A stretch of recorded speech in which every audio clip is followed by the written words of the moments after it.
Afternoon, everybody. Tony here with another question and answers session. And this time we're talking about strange places we've played and when we played on the back of flatbed trucks, boats, or various other things. So hope you enjoyed the question and answer session. Thank you very much. And we did another one in a boat. This time it was a concrete boat, and this wasn't as nice. Soul Canal and Folk Festival. Yeah. And this boat had Bizarre. 2 little holes to get in and out. That was hot. And that was pushing 40 degrees or something stupid.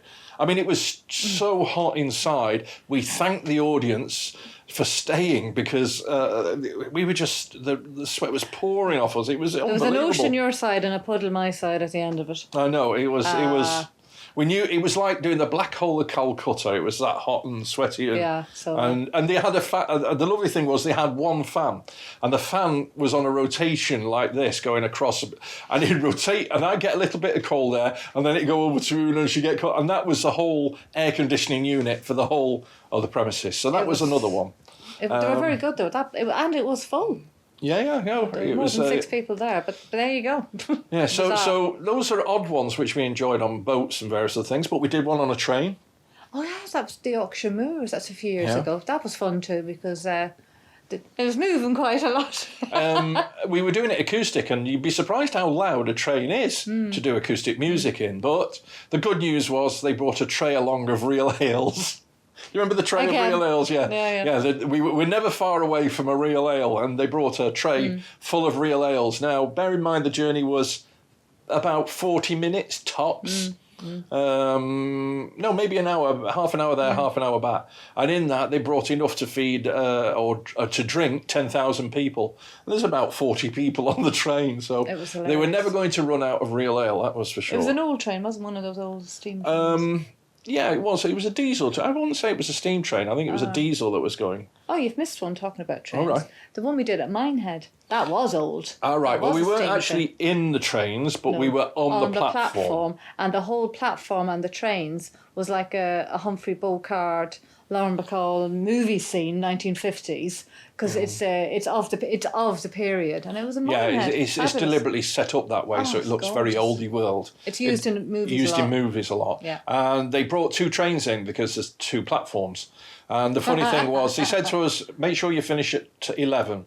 Now, normally what that means is make sure you finish at 11 means 5 past 10 past 11. So we were going away with I think we were doing Whiskey in the Jar or something. We were getting near the end of the set, and all of a sudden everybody starts packing their stuff and disappearing into the trains. Because the whole platform was full of people. And they're all sat out. They brought their own chairs and everything. And they all suddenly got up and started, and within about 3 minutes they'd all dashed off. And they were all in the trains. There was nobody in front of us on a platform. Yeah. And we carried on. We were Billy No Mates. We carried on performing as you do, because that's what you're told to do, and we carried on. And then all of a sudden you heard a doo-doo, and he waved the 2 trains out, and we turned round as they were going. We were on a little stage, and we turned round and waved to them as they went away. And that was the end of the gig because everybody had gone. Yeah, that was hilarious. That was a weird gig. Yeah. I remember that one. Yeah. Yeah, and now we played on flatbed trucks. Oh yes, we have. Yeah. I can think of 2. I can think of 3. This sounds like a game of trumps. Okay, yeah. I'll go for the one on the west coast of Ireland, and we were ended up in the back of a truck outside a pub, and we were supporting again. We were supporting the Furies. and that was a piece of Irish history. Oh God! I wish somebody had videoed that. That was hilarious. It was different. We might tell you a story about that another time because there's a whole adventure there. We only did 3 gigs, but each one was hilarious. If you were doing that now, you'd have your phone out. You'd be filming it. That was crazy. So that was one. Yeah, that's one. Belper at Christmas. We used to do the Christmas. Belper had a day for Christmas shoppers to come down, and they put us on a truck. There'd be a rock band by the side of us, and then there'd be me and Una singing our little ditties. Silent Night. And, well, a few of those things. Yeah, we'd give it a go. And that was fine, but I do remember one year. It was great because a lot of people knew us there, and they'd all come out and they were joining in. It was all going wonderfully well, and then the rain started, so no big deal. Everybody got their umbrellas, put their umbrellas out, still singing along. And then it just got worse and worse and worse.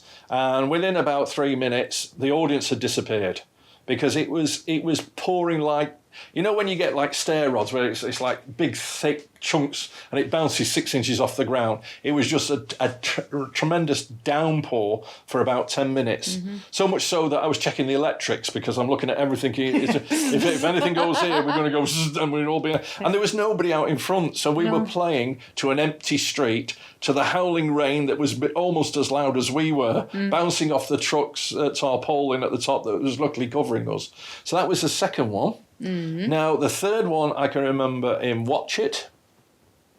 Yeah. Oh, yeah. In we were doing by the harbour every year. Watch It has a little festival where they put fireworks on by the harbour and everything. Yeah. And again, through a real ale gentleman, he was doing the DJing there, wasn't he? He was. And he says, you'll be great. You can come down and do your bit, and I'll put you on the truck with you.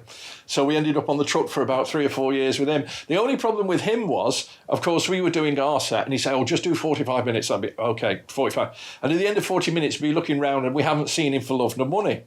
And we'd be doing it for an hour, and we haven't seen him for love nor money. And what we learnt was he was in the real ale pub that sold Scrumpy, and he was getting sloshed in the real ale bar. So he just leave us alone. The thing you got to understand down here in the southwest, it's all about cider, and it's all about proper cider, and we're not talking watered down fizzy stuff. We're talking. Yeah, the proper ball breaking stuff. Scrumpy. Proper man's Scrumpy. Yeah.